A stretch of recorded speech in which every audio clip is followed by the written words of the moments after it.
Up there, I saw a UFO, and it went down the river, turned right at the United Nations, turned left, and then down the river. It wasn't a helicopter, and it wasn't a balloon, and it was so near. And it looked what, sort of round, white, luminescent, and silent? Silent, and it looked dark, like black or grey in the middle, and had white lights, just looked like light bulbs, you know?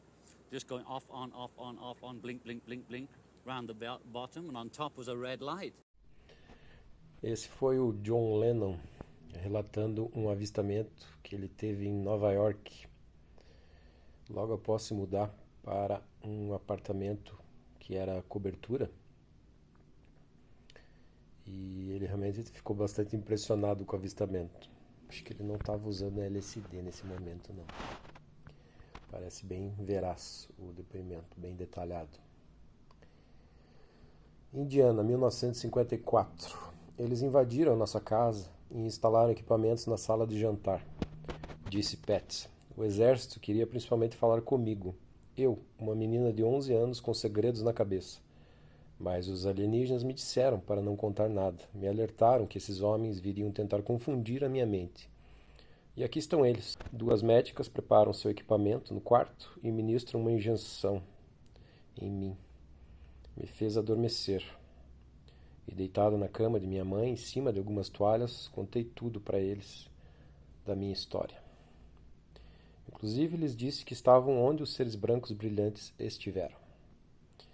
Porto Rico, 1978. 2 seres alienígenas levam Beth por um corredor curvo e entram por uma porta no que parecia ser um centro cirúrgico. Ela temia que pudesse ser morta. Uma terceira entidade, segurando uma caixa preta, posta-se atrás dela, onde ela não podia ver o que se passava, mas sente como se seu crânio estivesse sendo aberto e o seu cérebro removido sem qualquer dor. Depois de recolocarem-no no lugar, um líquido gelado foi derramado por sua cabeça. Depois de terminado o procedimento, os aliens se postam à frente dela e ela se percebe diferente de antes. Seus pensamentos haviam se modificado, especialmente sobre Deus e a unidade da vida a essa fonte suprema. Esse momento espiritualizado é seguido de um exame físico com a coleta de amostras de pele e cabelo. Um ser muito parecido com um humano, com entradas no cabelo que formavam um V na testa, entra e realiza um exame completo de seu corpo, incluindo o ginecológico. Depois explica a ela muitas coisas, que havia sido escolhida para realizar certos trabalhos no futuro, assim como a outros. Texas, 1992. Uma alienígena mascarada explica que a sua raça vinha fazendo coisas com seres humanos que não deveria, disse Amy.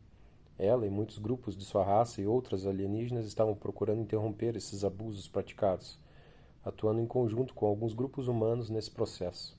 Nesta sala estavam ex-pilotos, oficiais militares e outros profissionais humanos, todos trabalhando juntos no propósito de evitar intrusões alienígenas. Ela me mostrou o implante que havia retirado do meu pescoço, explicando que estava preso à minha medula espinhal e era capaz de controlar os meus músculos do corpo. Podia bloquear os comandos cerebrais e substituí-los pela vontade de quem o controlava. Não quis nem saber mais a respeito.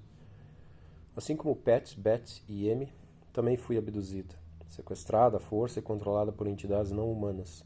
Quando contei minha história publicamente pela primeira vez ao escrever Into the Fringe, temos resenha aqui no canal, vou deixar o link aqui embaixo.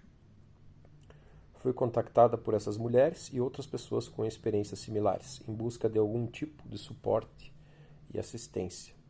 Me tornei também uma pesquisadora do fenômeno e pude perceber alguns relatos que lançam luzes sobre a agenda dos abdutores. Esse livro é o resultado do estudo de 8 casos de mulheres abduzidas em diferentes partes do território americano.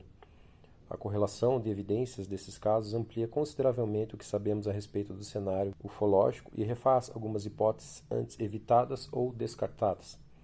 Embora pessoas muito inteligentes venham pesquisando o fenômeno ufológico há mais de 50 anos sobre o crivo científico tradicional, muito pouco ou nada se descobriu em termos do que são, de onde vêm e o que pretendem essas inteligências extraterrestres. A terapia, e especialmente a hipnose, promoveram um tratamento para aqueles que estavam vivenciando essas experiências e não conseguiam resolver seus traumas resultantes, evitando que prejudicassem a sua vida cotidiana. Essas abordagens de tratamento também puderam modificar a visão dos abduzidos para uma perspectiva um tanto mais positiva. O foco principal da terapia é o equilíbrio emocional do indivíduo, mas ela também fornece informações relevantes para a pesquisa.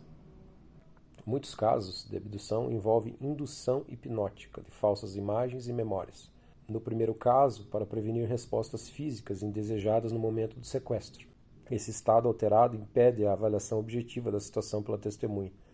Isso significa que ela só pode relatar o que viu, sentiu e ouviu, o que não seria necessariamente um reflexo do que realmente aconteceu. Ao manipular a consciência no abduzido, alguns alienígenas obscurecem a situação real, prejudicando a precisão do relato posterior, mesmo com boa técnica hipnótica empregada. Já vimos em algumas resenhas, né, que alguns períodos da experiência são desbloqueáveis. Agora, tem alguns que não.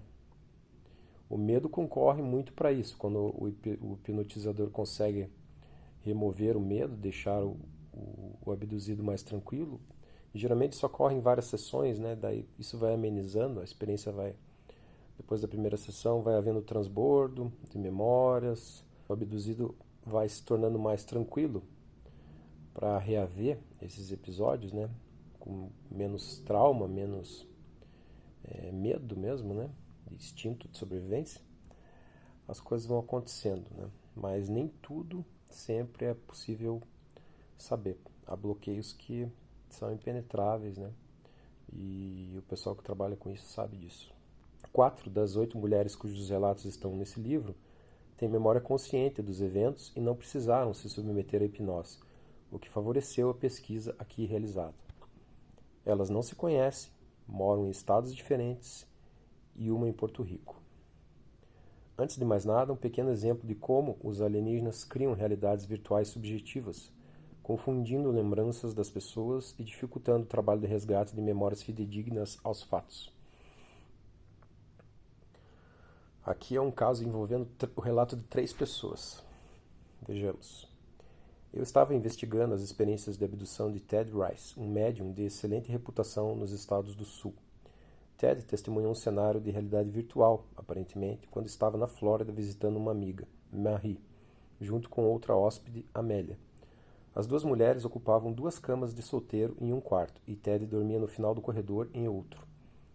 Pouco depois de ir para a cama, certa noite, durante sua visita, ele foi acordado por Marie gritando: "Venha rápido!". Seguindo pelo corredor, Ted viu um brilho azul penetrante emanando da porta do outro quarto. Ao entrar, encontrou Marie pressionada contra a parede oposta, olhando para as 2 camas em choque. Segundo Ted, Amélia jazia imóvel na cama dela, cercada por uma enorme esfera de luz azul, brilhante e aparentemente eletrificada. Seus olhos estavam abertos e ela parecia estar calma enquanto conversava com alguém que Ted e Marie não conseguiram ver. Aterrorizados, tentaram falar com ela, mas mal conseguiam se ouvir, mesmo gritando. Amélia continuou a conversa dentro da esfera por vários minutos, até que a luz desapareceu repentinamente, libertando-a da paralisia. Amélia contou que tudo começou com um som alto de um helicóptero sobrevoando a casa a baixa altitude. Quando abriu os olhos, pôde ver aquele veículo através do teto, no telhado, pairando acima da casa. Ela então descreveu 2 entidades aos pés da cama antes que a luz desaparecesse. Um ser era alto, com pele esverdeada, cabeça oval e olhos puxados. O outro era menor, de cor azul escuro. A percepção de Amélia foi real para ela. Estava consciente durante todo o evento, assim como Ted e Marie. Amélia viu um helicóptero e 2 alienígenas, e as testemunhas só perceberam a bolha elétrica e a supressão sonora. Os relatos a seguir, de Pat, Polly, Lisa, Anita, Beth, Jane, Andy e Amy, mostram como é viver experienciando coisas que desafiam os paradigmas científicos.